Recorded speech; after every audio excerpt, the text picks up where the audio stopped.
ಈ ಬಾರಿ ಪೂರ್ವ ಮುಂಗಾರು ಮಳೆರಾಯ ಅಬ್ಬರಿಸಿ ಬೊಬ್ಬರಿದಿದ್ದು ಹಲವು ರಾಜ್ಯಗಳಲ್ಲಿ ಮಳೆರಾಯ ಆರ್ಭಟಿಸಿದ್ದಾನೆ. ಹೀಗಾಗಿ ಹಳ್ಳ ಕೊಳ್ಳಗಳು ತುಂಬಿ ಹರಿತಾ ಇದ್ದು ಈ ಬಾರಿ ಪೂರ್ವ ಮುಂಗಾರು ಹಾಗೂ ಮುಂಗಾರು ಮಳೆ ಅಬ್ಬರಕ್ಕೆ ಹಾಸನ ಜಿಲ್ಲೆಯ ಜೀವನದಿ ಹಾಗೂ ಕಾವೇರಿ ಕೊಳ್ಳದ ಪ್ರಮುಖ ಜಲಾಶಯವಾದ ಹೇಮಾವತಿ ಸಂಪೂರ್ಣ ಭರ್ತಿಯಾಗಿದೆ. ಇದರ ಜೊತೆಗೆ ಅಕ್ಕಪಕ್ಕದ ಮಂಡ್ಯ ಜಿಲ್ಲೆಯ ಕೆಆರ್ಎಸ್, ಮೈಸೂರಿನ ಕಬಿನಿ ಮತ್ತು ಮಡಿಕೇರಿ ಜಿಲ್ಲೆಯ ಹಾರಂಗಿ ಜಲಾಶಯಗಳು ಭರ್ತಿಯಾಗಿವೆ. ಈಗಾಗಲೇ ಕೆಆರ್ಎಸ್, ಕಬಿನಿ ಜಲಾಶಯಕ್ಕೆ ಬಾಗಿನ ಅರ್ಪಿಸಲಾಗಿದೆ.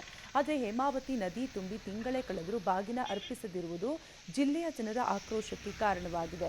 ಹಾಸನ ತಾಲೂಕಿನ ಗೊರೂರಿನಲ್ಲಿರುವ ಹೇಮಾವತಿ ಜಲಾಶಯ 37.103 ಟಿಎಂಸಿ ಸಂಗ್ರಹ ಸಾಮರ್ಥ್ಯ ಹೊಂದಿದ್ದು ಕೆಆರ್ಎಸ್ಗೆ ಪ್ರಮುಖ ನೀರಿನ ಮೂಲವಾಗಿದೆ. ಜಲಾಶಯ ಭರ್ತಿಯಾಗಿ ಹರಿಯುವ ನೀರು ನೇರವಾಗಿ ಕೆಆರ್ಎಸ್ ಅಣೆಕಟ್ಟೆ ಸೇರುತ್ತದೆ. ತಮಿಳುನಾಡಿಗೆ ನೀರು ಹರಿಸಬೇಕಾದ ಸಂಕಷ್ಟದ ಸ್ಥಿತಿ ಬಂದಾಗಲೂ ಹೇಮಾವತಿ ನದಿಯಿಂದ ನೀರು ಬಿಡಲಾಗುತ್ತದೆ.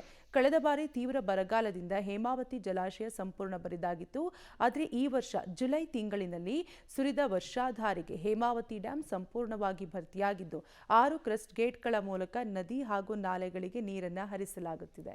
ನಮ್ಮ ಹೇಮಾವತಿ ಜಲಾಶಯ ನಮ್ಮ ಜಿಲ್ಲೆಯ ಜೀವನ ನದಿ ಅಂತ ನಾವು ಹೇಳ್ತೀವಿ. ಇದು ಕಾವೇರಿ ಜಲಾಶಯ ತುಂಬೋದ್ರಲ್ಲಿ ನಮ್ಮ ಹೇಮಾವತಿ ನದಿಯ ಮುಖ್ಯ ಪಾತ್ರವಾಗಿರುತ್ತೆ. ಈ ನದಿಗೆ ನಾವು ನದಿಯನ್ನು ಮಾತಾ ಸ್ವರೂಪ ಅಂತ ನಾವು ಕಾಣ್ತೀವಿ. ಈ ಮಾತೆಗೆ ನಾವು ಪ್ರತಿ ವರ್ಷವೂ ಬಾಗಿನ ಸಮರ್ಪಣೆ ಮಾಡುವಂಥದ್ದು ನಮ್ಮ ಹಿಂದಿನಿಂದನೂ ನಡೆದು ಬಂದಂತಹ ಸಂಪ್ರದಾಯವಾಗಿದೆ. ಈ ಸಂಪ್ರದಾಯ ನಮ್ಮ ಜಿಲ್ಲೆಯಲ್ಲಿ ಯಾಕೋ ಕಳೆದ ವರ್ಷದಿಂದ ನಡೀತಾ ಇಲ್ಲ. ಯಾಕೆ ನಡೀತಾ ಇಲ್ಲ ಅನ್ನೋದು ಒಂದು ದುಃಖ ಇದೆ. ಅದನ್ನು ಮುಂದುವರಿಸಬೇಕು ಅಂತಕ್ಕಂಥ ಆಸೆಯೂ ಕೂಡ ನಮ್ಮಲ್ಲಿ ಇದೆ. ಕಳೆದ ವರ್ಷವೂ ಕೂಡ ನಮ್ಮ ಹೇಮಾವತಿ ಜಲಾಶಯ ತುಂಬಿದ್ರೂ ಕೂಡ ಇನ್ನೂ ಒಂದು ಬಾಗಿನ ಅರ್ಪಿಸುವಂಥದ್ದು ಭಾಳ ಲೇಟಾಗಿತ್ತು, ತುಂಬ ಇದಾಗಿ ಮಾಡಿದರು. ಈ ವರ್ಷವೂ ಕೂಡ ಬಾಗಿನ ಇನ್ನೂ ಕೂಡ ಅರ್ಪಿಸಿಲ್ಲ. ಜಿಲ್ಲಾಡಳಿತ ಮತ್ತು ಸಚಿವರು, ಯಾರು ಸಂಬಂಧಪಟ್ಟ ಸಚಿವರು, ತಮ್ಮ ಮೂಲಕ ನಾನು ಮನವಿಯನ್ನು ಮಾಡ್ತಾಯಿದ್ದೇನೆ. ಒಳ್ಳೆ ಬೆಳೆ ಮತ್ತು ಮಳೆ ಆಗಬೇಕು ಅಂತ ಈ ಸಂದರ್ಭದಲ್ಲಿ ರೈತರು ಕೂಡ ಒಳ್ಳೆಯದಾಗಬೇಕು, ಎಲ್ಲರಿಗೂ ಒಳ್ಳೆಯದಾಗಬೇಕು ಅಂದರೆ ಬಾಗಿಣವನ್ನು ಅರ್ಪಿಸುವಂಥ ಕೆಲಸನ ಮಾಡಬೇಕು ಶೀಘ್ರದಲ್ಲೇ ಸಚಿವರು ಅಂತ ಹೇಳಿ